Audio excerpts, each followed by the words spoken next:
മലയാള രമയിൽ എന്റെ പുതിയ നോവൽ ആരംഭിച്ചു. ചെകുത്താനെ സ്നേഹിച്ച മാലാഖ. കാലത്തെ തന്നെ നേരം വിളിക്കാനുള്ള ഈശ്വര, ലോകം അവസാനിക്കാറായോ?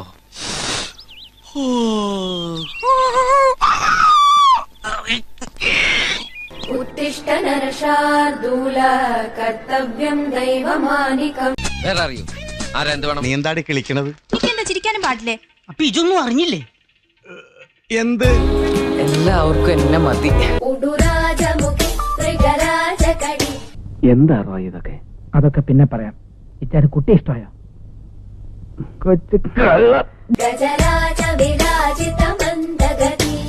മണിക്കൂറുകളോളം തൊഴുതു, സങ്കടങ്ങൾ പറഞ്ഞു കേട്ടു. എന്തേ എന്റെ മുമ്പിൽ വരാൻ ഇത്രയും താമസിച്ചത് എന്നോട് ചോദിച്ചു. എന്താടാ ഒരിളക്കം? എന്താ ഇളക്കി കൂടെ? എന്താടാ മോളിലേക്കൊരു നോട്ടം? അല്ല പക്ഷേ ഈ തെങ്ങിനൊക്കെ ഇത്തിരി വളം കിട്ടാ എന്താ നാളികേരം വിളയല്ലേ? അപ്പൊ വിളവുള്ള നാളികേരത്തിലേക്കാണ് നോട്ടം അല്ലേ?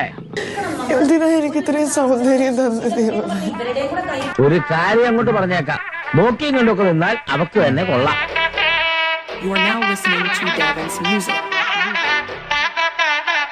വിജയ, വെറുതെ ആളുകളെ കൊണ്ട് ചിരിപ്പിക്കല്ലേ. ആളുകൾ എന്തിനാ ചിരിക്കുന്നത്? പിന്നെ ചിരിക്കാതെ പെട്ടെന്ന് ഒരു ദിവസം ഒരുത്ത മുറി അടച്ചിട്ട് മണി മുട്ടി പ്രാർത്ഥന തുടങ്ങിയ ആളുകൾ ചിരിക്കാണ്ടിരിക്കോ? എന്റെ ഉള്ളിലെ നിർവൃതി ആളുകൾ അറിയുന്നില്ലല്ലോ.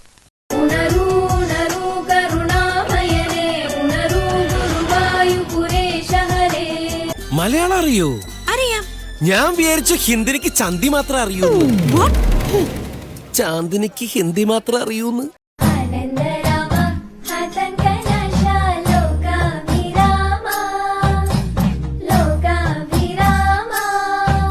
ഒരുപാട് അമ്പലങ്ങളിൽ പോയി തൊഴുതു, ചോറ്റാനിക്കര പോയി ഭജന വരുന്നു. ഒടുവിൽ ദേവിയുടെ അരുളപ്പാടുണ്ടായി.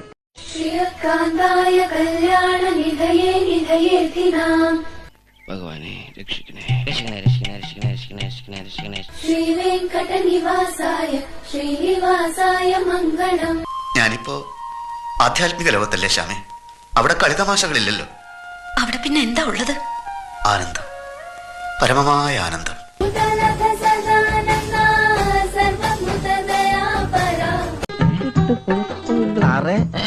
മോളെ പോലെ നോക്കണേ.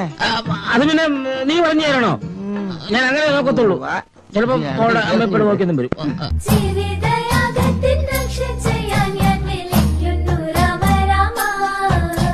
പനിനീരു പെയ്യുന്ന പൂനിലാവും 17-ലെത്തിയ പെൺകിടാവും. ഈ പൊട്ടിപ്പെണ്ണിനെ ഞാൻ ആർക്കും വിട്ടുകൊടുക്കില്ല. എന്റെയാണ്, എന്റെ സ്വന്തം.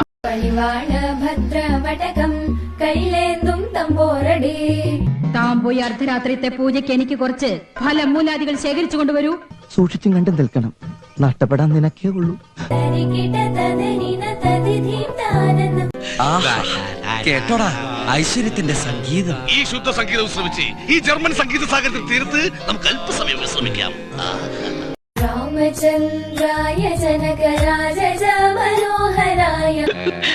ഇനി ആദ്യം അവളുടെ ബന്ധുക്കൾ ആരാന്നൊക്കെ നമ്മൾ അന്വേഷിച്ച് കണ്ടുപിടിക്കണം. സത്യം പറയടാ, എത്ര കാലമായി നീ ആ പെണ്ണുമായിട്ട് ബന്ധം തുടങ്ങിയിട്ട്?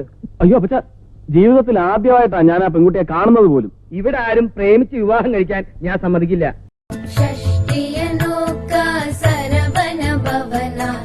ദൈവഭക്തി നല്ല കാര്യമല്ലെന്ന് ആരും പറയുന്നില്ല. പക്ഷെ ഇതുപോലെ 24 മണിക്കൂറും ഭക്തി കൊണ്ട് നടക്കേണ്ട കാര്യം എന്താ? ഞാനൊരു പാർട്ട് ടൈം ഭക്തനായ മതി എന്നാണോ?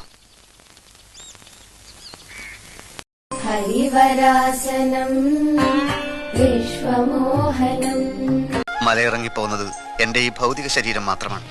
മനസ്സിപ്പോഴും അവിടെ നിൽക്കുക.